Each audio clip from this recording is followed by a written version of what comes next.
From broken wheels to the dusty lane. Hey y'all, Joe here, the cranky old gay guy. So today I am going to be working on the truck and I'm going to show you what I'm doing. So this is the truck.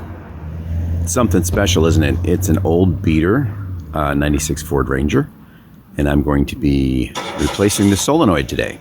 Alrighty, we have the hood up, and what I'm going to be doing, man, there's a lot of noise out here today. I'm going to be, see that it's already loose. I took it off already. Let me show you what it is. This was the culprit. This was not working. So what I did, it goes on like that.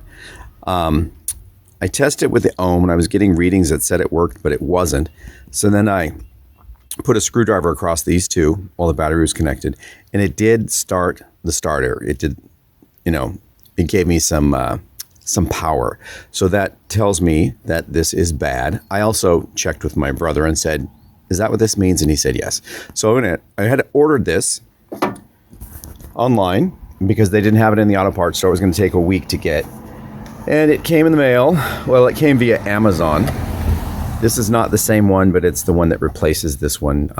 They don't make the other one, I guess, anymore. So let's get started. Okay, first off, I need to get the tools. Got them. This is the new piece, which again, it looks just like the old piece. This is the old one, this is the new one.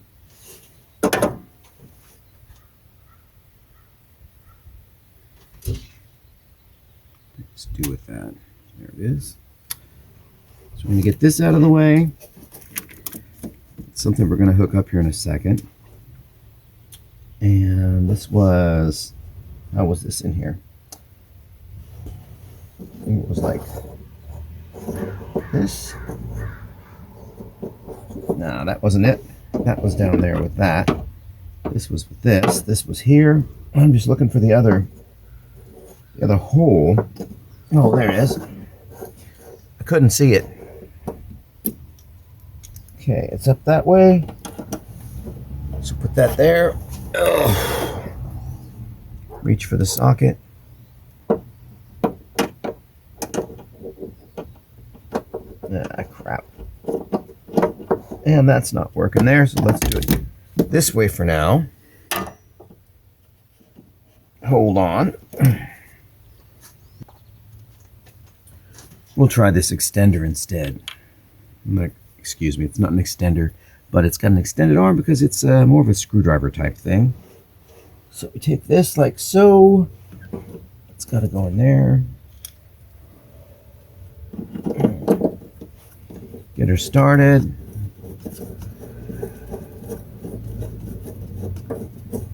Voila. The other screw. This one's harder to get in because this thing's in the way and I don't want to tear everything apart. So that's where the ratchet comes in. Oh, they just don't give you any room on these cars. It's worse with new cars. This is ancient, but newer ones are even tougher. You have to take everything off to get to anything. I think they need to make a vehicle where all of the really heavy-duty mechanical stuff is put in first. And then all this light-duty stuff, like a fuse box carrier and this thing, you'd be able to just pop off. It wouldn't have to worry about it. But that's not the case. Ratchet. Not a lot of room for the ratchet, but we will make it room. Okay.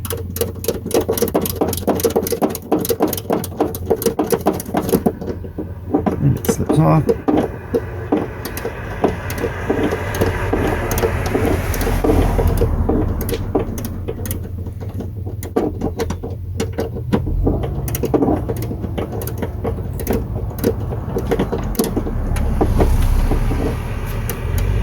Man, there's a lot of traffic out here.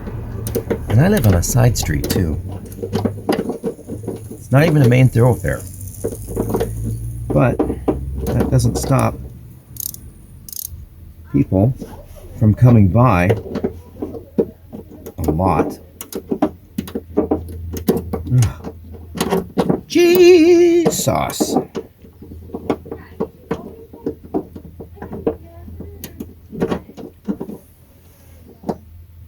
You know, I find a lot of times too, people in this neighborhood walk around talking to themselves because they're on the phone with earbuds and they're having conversations at full volume where you can hear half a block away or a block away. I don't know if you can hear in that background, that lady's talking to somebody. And I could hear her all the way down the street. And that just seems really odd to me.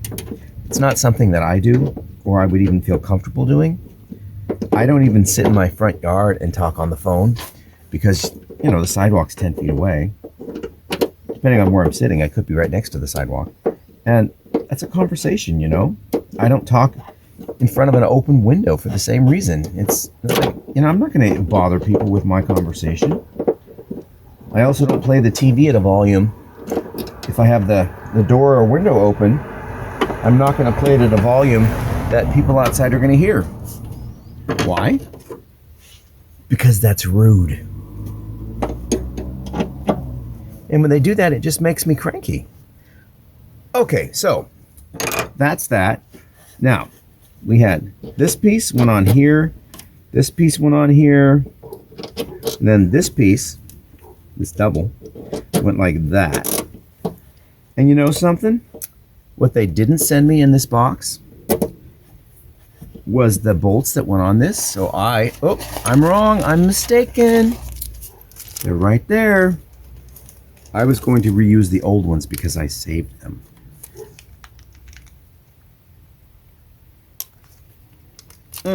Rip that open. Use the teeth, my canines, to really tear into that plastic. Oh yeah. Okay, so we take this. I'm gonna screw it on. Like so. Same here. Again, no room with my fingers. Oh.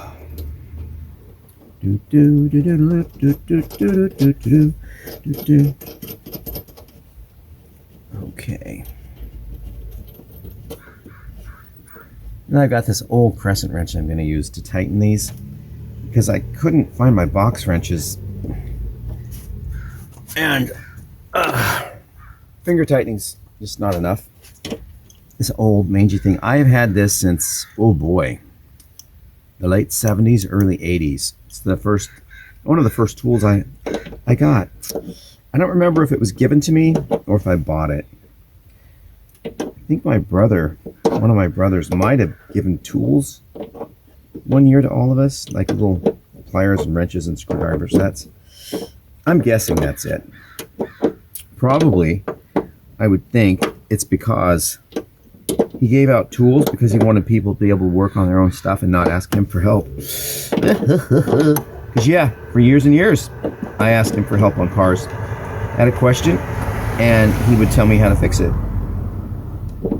And even with this, that's the brother I called when I said, okay, this is what I did in here, and I think it's the solenoid.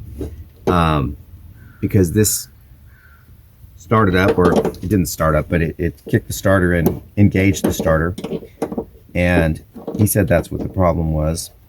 Even though I was watching videos online and I was doing ohm readings, but the ohm readings were really high and they were supposed to be 0 if it wasn't working. So I don't know what that's about. So let's get this a little bit tighter. Just this one.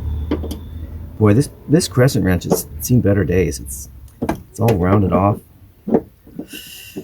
Okay, let's do one more.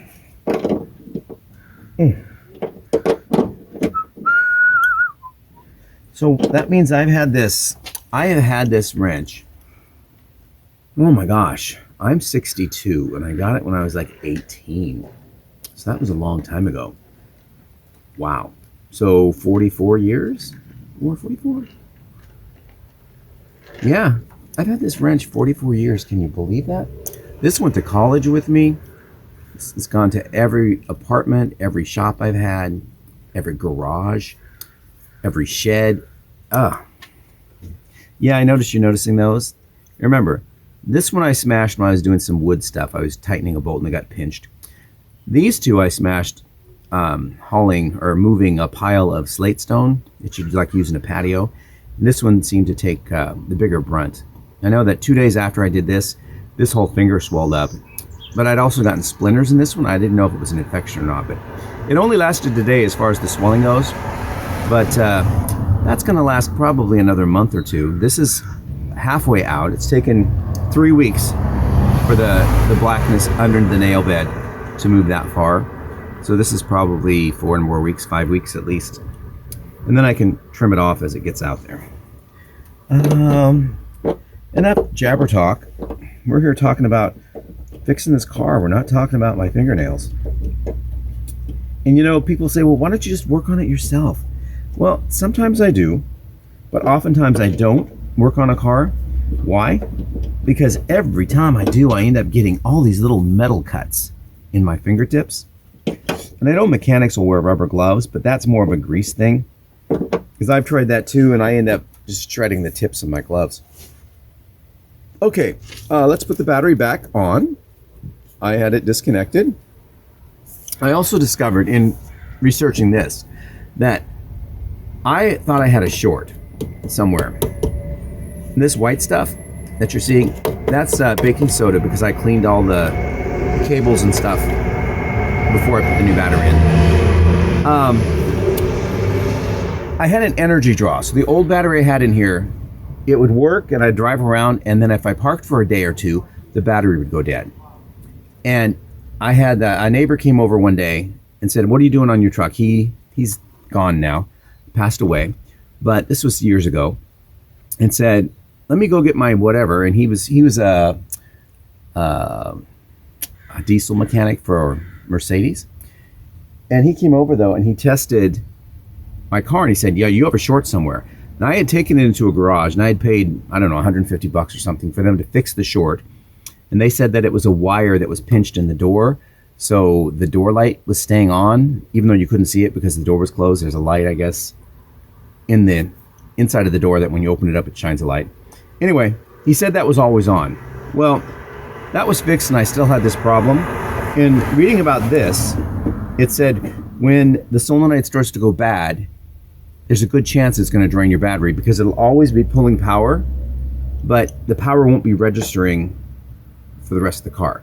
So even though this will work and start your vehicle, when you turn off the car or once it's done powering the starter, this is supposed to shut off. This is a switch.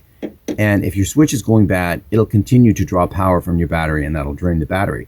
And that's why I had this loose, because I would just pop this off when I would park it so the battery wouldn't discharge.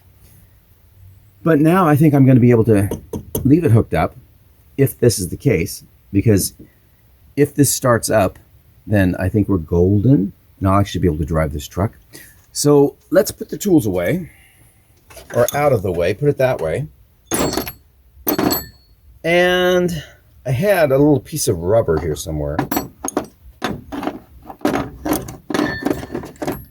Didn't come with it, but the old one had a rubber cap on this bottom one for some reason, and I saved that. There it is, right there. So we're going to put that on. I'm guessing that at one time there was probably one on the top as well, but not since I've had the car or the truck. Okay, just a moment. I'm going to set my tools on the ground. And there's nothing to see here, so I'm moving this because when I start the engine, the way I had this sitting, it was right where the belts are going to turn. So let's hop inside and see if this did the trick. Because if it didn't, I'm going to be disappointed and cranky. Okay. Oh. You know, I said that thing about the light. I don't see a light anywhere in this door panel.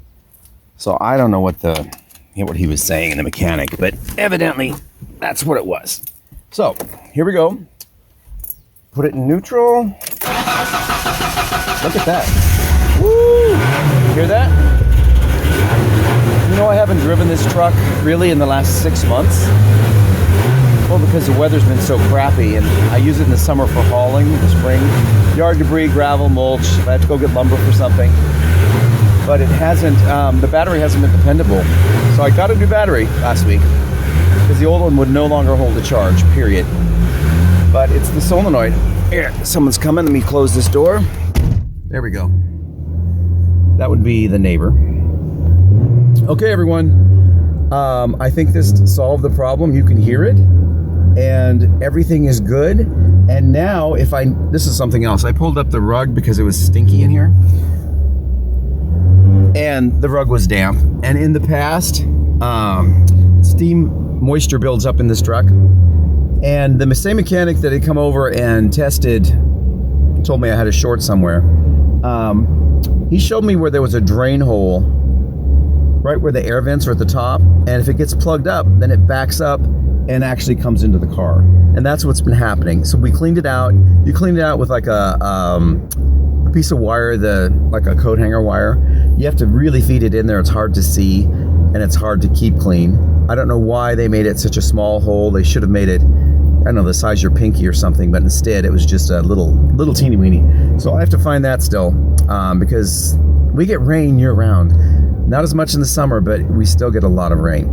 And it also looks like I am sitting on almost empty, which means someone's been stealing my gas again, because I had a quarter of a tank last time I drove this, and that last time I drove it was from the front of the house to the side, because someone had punched a hole in the side of my gas tank and it ran all over the street.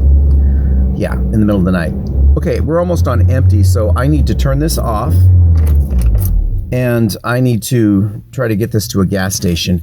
I think I'm going to drive to the one up on the corner that charges like $4 a gallon, just to get a gallon in here, and then I'll go to the cheaper station and fill it up. All right. Thank you all for joining me. Wasn't this exciting? Whew. And I only got my hands a little dirty. I will see you all another time. Take care, and remember to stay cranky, my friend.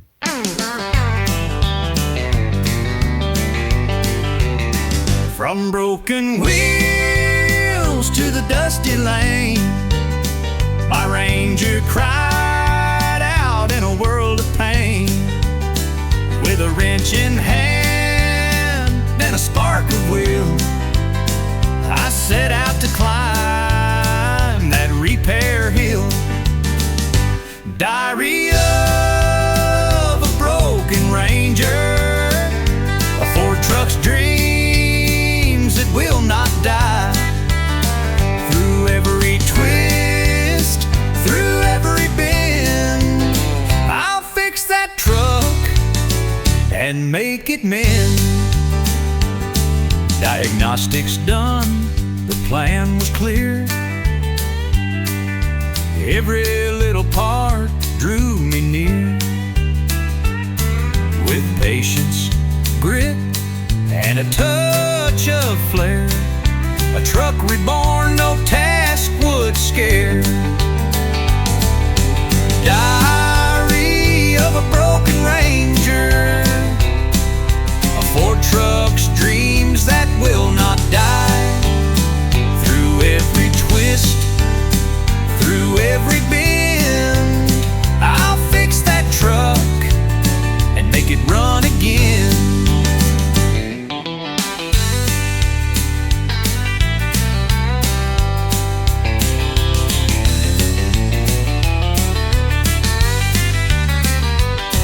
Diagnostics done, the plan was clear.